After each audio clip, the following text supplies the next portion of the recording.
Assalamualaikum warahmatullahi wabarakatuh. Halo teman-teman, bagaimana kabar kalian? Semoga baik ya.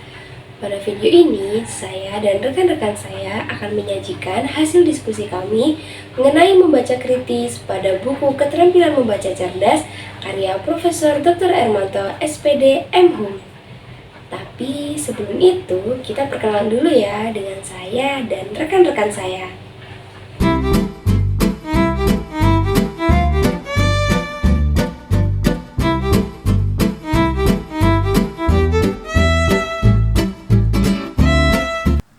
Buku Keterampilan Membaca yang kami pilih berjudul Keterampilan Membaca Cerdas, Panduan Meningkatkan Literasi Sains bagi Mahasiswa, ditulis oleh Profesor Dr. Ermanto, SPD, MHum, dan diterbitkan oleh Raja Wali Press pada tahun 2019 di jumlah 146 halaman.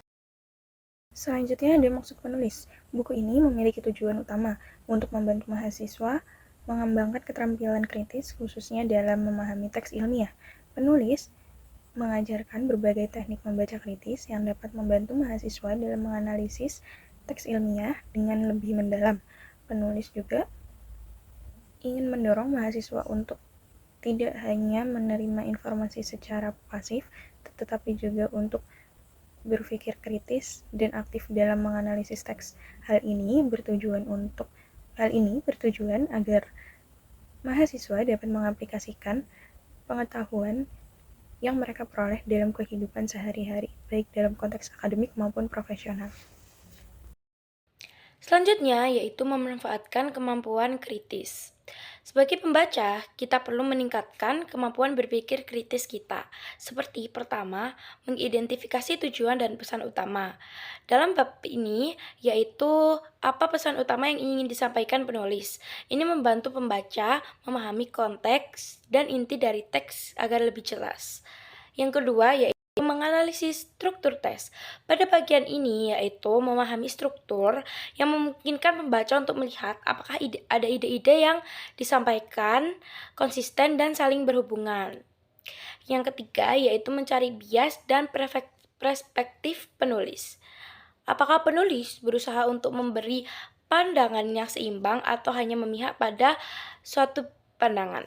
Keempat, menarik kesimpulan berdasarkan analisis, yaitu menilai apakah argumen penulis logis dan mudah diterima, atau apakah ada hal-hal yang perlu dipertanyakan lebih lanjut. Yang kelima, membandingkan dengan ilmu lain. Dengan membandingkan dengan mengontraskan informasi baru dengan hal-hal yang sudah diketahui, pembaca dapat memperkaya pemahaman mereka terhadap topik tersebut. Yang keenam, berpikir secara objektif atau terbuka, yaitu siap menerima pandangan baru atau informasi yang bertentangan dengan kepercayaan pribadi jika ada bukti yang mendukung. Bagian pendahuluan pada buku ini terletak pada prakata. Pada bagian ini, penulis memberikan pemahaman mengenai membaca sebagai suatu keterampilan yang bisa dikembangkan dengan banyak berlatih, misalnya dengan melakukan pemahaman teori, penggunaan kiat, cara, strategi, dan teknik yang maksimal. Pada era digital ini, dengan banyaknya sumber informasi yang bisa kita dapatkan dengan mudah, tentu kita perlu untuk menerapkan keterampilan membaca agar dapat memisahkan mana informasi yang terpercaya dan mana yang tidak terpercaya. Nah, kita tidak hanya sekedar membaca, namun juga perlu untuk membaca cerdas. Pada buku ini akan diuraikan mengenai membaca cerdas. Selanjutnya adalah isi bab 1 tentang koridor membaca cerdas. Membahas pentingnya keterampilan membaca cerdas dan manfaatnya dalam menyegarkan otak serta menyerap informasi. Bab 2, kiat membaca cerdas dalam memahami jenis dan karakteristik bahan bacaan, yaitu menguraikan jenis-jenis wacana berdasarkan tujuan dan cara pemaparannya, serta karakteristik bahan bacaan seperti buku, laporan penelitian, artikel ilmiah, artikel populer, dan berita. Bab 3, ada kiat membaca cerdas dalam memahami letak topik paragraf, yaitu menjelaskan cara menemukan letak topik dalam berbagai jenis paragraf seperti deduktif, induktif, naratif, dan deskriptif. Selanjutnya yaitu isi pada bab keempat hingga bab keenam.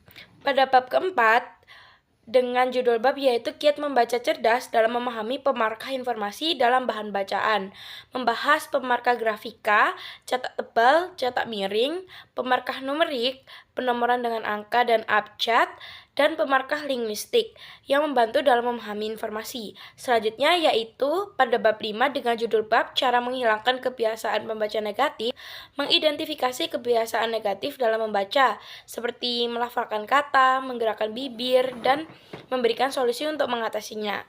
Pada bab ke-6 yaitu membahas mengenai strategi bacaan cerdas sesuai tujuan, dengan isi memaparkan berbagai strategi membaca seperti skimming, scanning, SQ3R, SQ4R, PQRST, dan point, serta penerapannya sesuai dengan tujuan membaca.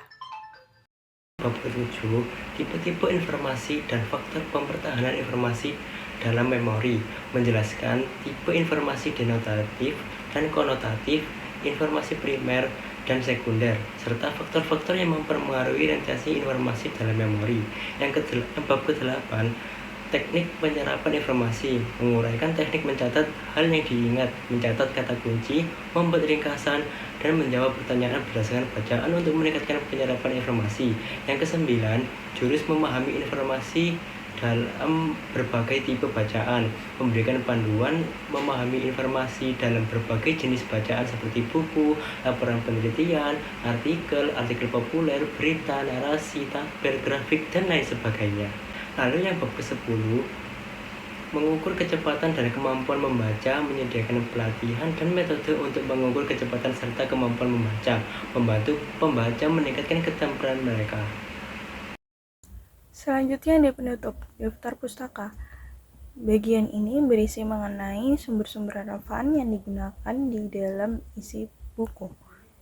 Yang kedua, ada biodata penulis, berisi tentang informasi singkat mengenai latar belakang, prestasi, dan karya penulis. Selanjutnya yaitu ada analisis. Analisis pada bagian pendahuluan yaitu prakata memberikan awalan yang jelas mengapa kita perlu mengasah keterampilan membaca dan mulai membaca dengan cerdas. Selanjutnya analisa pada isi yaitu memberikan pemahaman berbagai aspek keterampilan membaca secara sistematis dan terukur. Analisa pada daftar pustaka berisikan buku atau artikel apa saja yang digunakan sebagai sumber dalam buku ini, dan biodata penulis sebagai informasi tambahan. Selanjutnya ada menilai penyajian penulis. Yang pertama yaitu segi informasi. Buku ini menyajikan panduan literasi sains berbasis riset dan pengalaman praktis. Dengan berfokus pada teori dan aplikasi, buku ini relevan dan mudah dipahami, terutama bagi para mahasiswa seperti saya. Dalam segi logika, penyajian isi buku perlu disusun secara sistematis dan logis. Alur penulisannya harus jelas, dimulai dari pengantar tentang pentingnya literasi sains, diikuti dengan pembahasan teori membaca, dan diakhiri dengan pendahuluan praktis untuk mahasiswa. Keterkaitan antara bab atau subbab sangat penting agar pembaca dapat mengikuti argumen penulis tanpa kebingungan. Setiap pertanyaan atau kesimpulan yang diberikan penulis harus didukung oleh data atau teori yang kredibel, sehingga argumen yang disampaikan terasa kokoh dan dapat diterima. Selanjutnya ada menilai penyajian penulis dari segi bahasa. Apakah bahasa yang digunakan jelas, efektif, dan sesuai dengan audiens atau pembaca? Buku ini ditunjukkan untuk mahasiswa sehingga kemungkinan besar menggunakan bahasa formal yang edukatif tetapi tetap komunikatif. Sebagai seorang akademisi yang berpengalaman, Profesor Dr. Ermanto diharapkan mampu menyampaikan ide-idenya dengan gaya bahasa yang menarik. Selanjutnya, segi kualifikasi. Segi kualifikasi dapat dilihat dari latar belakang penulis. Penulis buku ini adalah Profesor Dr. Ermanto SPD MHum, merupakan seorang akademisi yang telah lama berkecimpung di dunia pendidikan dan literasi. sehingga mendukung kredibilitas buku ini. Penulis juga menggunakan pengalaman dalam penelitian, mengajar, serta seminar untuk dapat menyusun ini menjadi sumber bacaan yang terpercaya. Selanjutnya yaitu sumber informasi. Apakah isi buku ini berasal dari sumber-sumber yang relevan? Sumber berasal dari sumber-sumber yang relevan tentunya, mengingat kredibilitas penulis sebagai akademisi dan tujuan buku yang berfokus pada peningkatan literasi sains mahasiswa. Sebagai karya akademik, buku ini diharapkan mengacu pada penelitian mutakhir, teori literasi, serta studi empiris yang mendukung panduannya. Hal ini biasanya ditunjukkan melalui daftar pustaka, kutipan, dan referensi ilmiah dalam teks yang menjadi indikator bahwa isi buku didasarkan pada sumber yang kredibel serta relevan dengan kebutuhan pembaca. Bagaimana sih menerapkan prinsip-prinsip membaca kritis? Yang pertama, ada memahami konteks bacaan, kenali latar belakang penulis, tujuan tulisan, dan audiens yang dituju. Tanyakan, apa alasan penulis membuat teks ini dan siapa yang menjadikan target pembaca. Yang kedua, mengidentifikasi ide utama dan pendukung. Cari ide pokok setiap paragraf. Perhatikan argumen utama penulis dan bukti atau data yang mendukungnya. Yang ketiga, mengevaluasi kredibilitas sumber. Periksa sumber referensi yang digunakan penulis.